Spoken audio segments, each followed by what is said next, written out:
بسم الله الرحمن الرحيم. يا أيها المزمل قم الليل إلا قليلا نصفه أو انقص منه قليلا أو زد عليه ورتل القرآن ترتيلا إنا سنلقي عليك قولا ثقيلا إن ناشئة الليل هي أشد وطئا وأقوم قيلا إن لك في النهار سبحا طويلا واذكر اسم ربك وتبتل إليه تبتيلا رب المشرق والمغرب لا إله إلا هو فاتخذه وكيلا واصبر على ما يقولون واهجرهم هجرا جميلا وذرني والمكذبين أولي النعمة ومهلهم قليلا إن لدينا أنكالا وجحيما وطعاما ذا غصة وعذابا أليما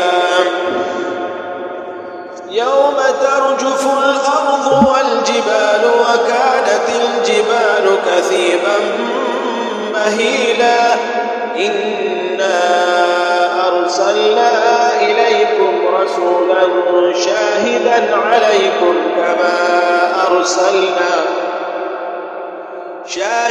عليكم كما أرسلنا إلى فرعون رسولا فعصى فرعون الرسول فأخذناه أخذا وبيلا فكيف تتقون إن كفرتم يوما يجعل الولدان شيبا السماء منفطر به كان وعده مفعولا إن هذه تذكرة فمن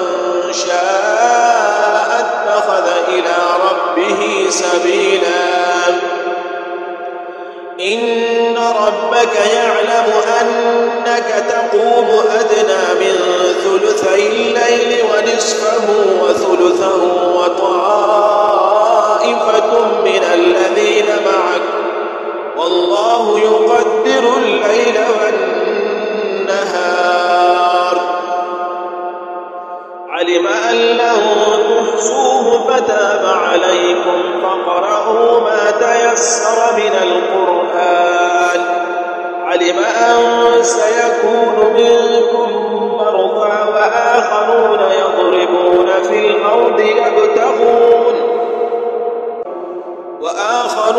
يضربون في الأرض يبتغون من فضل الله وآخرون يقاتلون في سبيل الله فاقرؤوا ما تيسر منه وأقيموا الصلاة وآتوا الزكاة وأقرضوا الله قرضا حسنا وما تقدموا لأنفسكم من خير تجدوه عند الله هو خيرا وأعظم أجرا واستغفروا الله إن الله غفور